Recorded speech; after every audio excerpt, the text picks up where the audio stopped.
Okay, start करते हैं आज का लेक्चर। कॉन्ट्रा वेरिएंट और कोवेरिएंट वेक्टर्स पे हम बात करेंगे कि क्या होते हैं। बेसिकली ये हमारे पास 4 वेक्टर्स हैं, ठीक है। उनकी डिफरेंट क्लासेस हैं हमारे पास, उनके ट्रांसफॉर्मेशन रूल्स डिफाइन करते हैं कि वो हमारे पास किस किस्म के वेक्टर हैं। हमारे पास 2 किस्म के वेक्टर्स हम डिफाइन करते हैं, एक को हम कॉन्ट्रा वेरिएंट वेक्टर कहते हैं तो दूसरे को हम कोवेरिएंट वेक्टर्स कहते हैं। ओके, स्टार्ट करें तो हमने लॉरेंट्ज कोवेरिएंट मैकेनिक्स में बहुत से 4 वेक्टर्स पढ़े हुए हैं, ठीक है। हर 4 कंपोनेंट एलिमेंट जो है वो 4 वेक्टर नहीं होता, बेसिकली उसको सर्टेन रूल फॉलो करना पड़ता है 4 वेक्टर कहलाने के लिए, ठीक है। उसमें से हमने क्या पढ़े हैं, एग्जांपल के तौर पे अगर हम देखें 4 पोजीशन हमने पढ़ा है, right. x mu which is equal to CET 0th component and then x1 x2 x3। इसी तरह 4 वेलोसिटी हमने पढ़ा है, gamma c 0th component then gamma v1 gamma v2 gamma v3। 4 momentum इसी तरह पढ़ा है, 4 फोर्स पढ़ा है and so on. Where gamma हमारे पास क्या है, 1 over square root of 1 minus v square over c square, ठीक है, हमें पता है। ओके, अब इनको जब ये जो हमने एग्जांपल्स पढ़ी हैं या अभी तक जो सी पढ़ी हैं हमने, जब हम इनको एक इनर्शियल फ्रेम से दूसरे इनर्शियल फ्रेम में ट्रांसफॉर्म करते हैं, let's say from s to s prime में जब हम ट्रांसफॉर्म करते हैं तो ये सारे के सारे एक सर्टेन रूल फॉलो करते हैं, जिसमें हम एक डमी इंडेक्स ले रहे हैं a हमारे पास x 4 पोजीशन की बात करेंगे तो a को हम x से रिप्लेस कर देंगे एंड कॉरेस्पॉन्डिंग दूसरी क्वांटिटीज के लिए भी ऐसे ही करेंगे, ठीक है। तो सर्टेन रूल हमारे पास क्या है कि अगर relative motion along first special direction हो, मतलब कि x एक्सिस के अलोंग सिर्फ और सिर्फ हो, तो a0 प्राइम क्या होगा हमारे पास, gamma into a0 minus v over c into a1 prime gamma a1 minus v over c a0, a2 prime is equal to a2 and a3 prime is equal to a3। क्यों? क्योंकि हमारे पास जो relative motion है वो along first axis ही है special के। ये अगर और इनको फिर बेसिकली हम इसको एक मैट्रिसेस की फॉर्म में भी इसको ट्रांसफॉर्म कर सकते हैं। ये सारे के सारे वेक्टर्स वो तमाम के तमाम 4 एलिमेंट्स 4 कंपोनेंट एलिमेंट्स, वो तमाम के तमाम चीजें जिनके 4 कंपोनेंट्स होते हैं और वो इस रूल को फॉलो करें, इस तरह के रूल को लेट्स से हम क्या देते हैं, या अगर हमारे पास रिलेटिव मोशन सिर्फ और सिर्फ x एक्सिस के अलोंग हो तो इस रूल इस तरह से ट्रांसफॉर्म हो from one inertial frame to another inertial frame, तो उसको हम उन तमाम के तमाम एलिमेंट्स को हम कॉन्ट्रा वेरिएंट 4 वेक्टर्स कहते हैं या जस्ट कॉन्ट्रा वेरिएंट वेक्टर्स कहते हैं, ठीक है। इनको रिप्रेजेंट किस तरह से करते हैं, सिर्फ और सिर्फ रिप्रेजेंटेशन हमारे पास कॉन्ट्रा वेरिएंट की क्या है कि हमने लेट्स से पोजीशन की बात कर रहे हैं तो x पोजीशन, ठीक है, एंड देन कॉन्ट्रा वेरिएंट है तो कॉन्ट्रा वेरिएंट के लिए हम जो ऊपर एक सबस्क्रिप्ट लगा देते, सुपरस्क्रिप्ट लगा देते हैं, ठीक है। और ये सुपरस्क्रिप्ट रिप्रेजेंट कर रहा होता है, अगर हमारे पास सुपरस्क्रिप्ट में है तो मतलब कि हम ये जो 4 वेक्टर है ये हमारे पास कॉन्ट्रा है, और इसी तरह जब मैं को की बात करता हूँ तो वहां हमारे पास सब में होता है, ठीक है।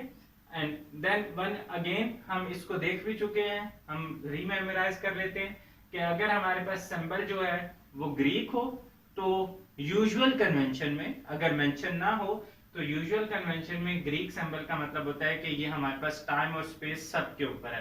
तो इसका मतलब है कि ये हमारे पास बेसिकली इसके 4 कंपोनेंट्स हैं, x0 या टाइम, इसको मैं xt भी लिख सकता हूं, इसी तरह x1 x2 x3 या x y z, ठीक है, जैसे मर्जी।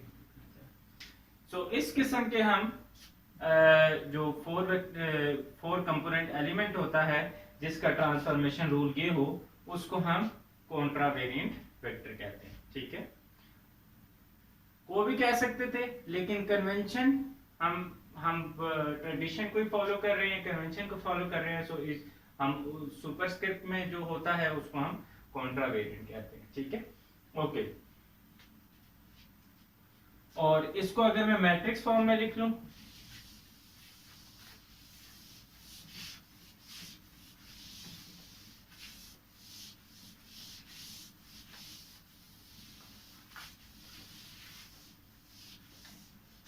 हमारे लिए हार्ड नहीं होना चाहिए इसको मैट्रिक्स फॉर्म में लिखना, बट हम जब इसको मैट्रिक्स फॉर्म में लिखेंगे तो ये हमारे पास किस तरह से बनेगा, A0 prime, A1 prime, A2 prime, A3 prime,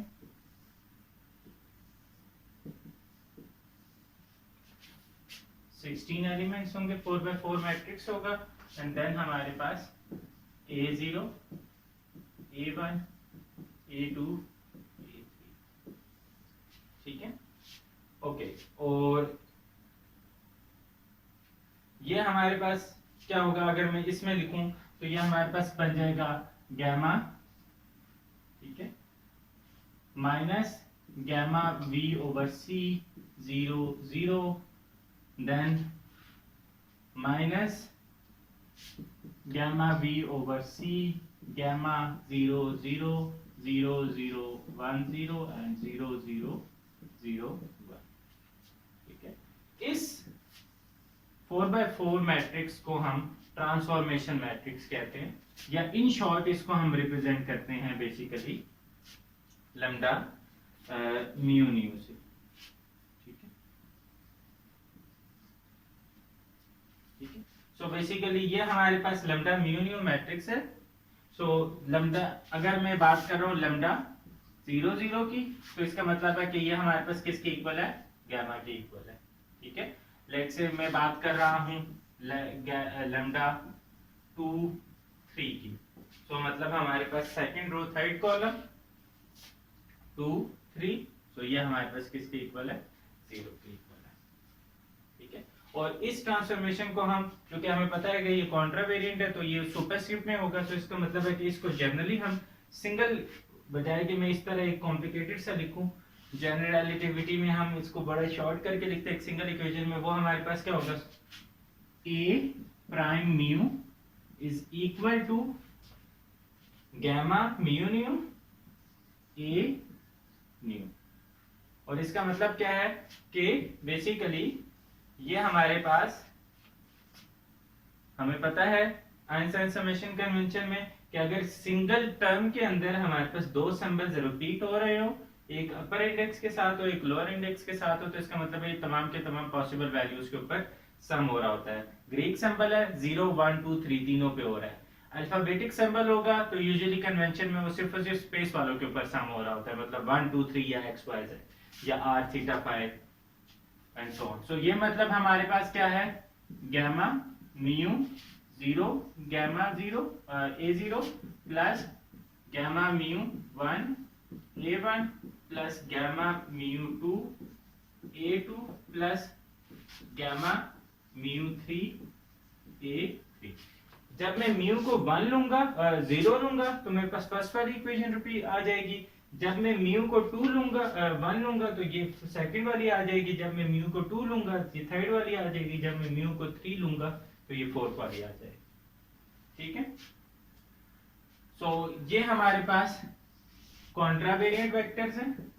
ठीक है, ये हमारे पास कॉन्ट्रावेरिएंट वेक्टर फ्रेम S प्राइम में डिफाइन है, ये हमारे पास कॉन्ट्रावेरिएंट वेक्टर फ्रेम S में डिफाइन है, और जो गैमा म्यू न्यू है ये हमारे पास बेसिकली ट्रांसफॉर्मेशन रूल या ट्रांसफॉर्मेशन मैट्रिक्स है।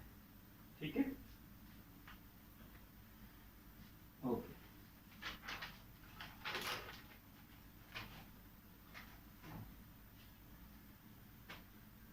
तो हमें कॉन्ट्रावेरिएंट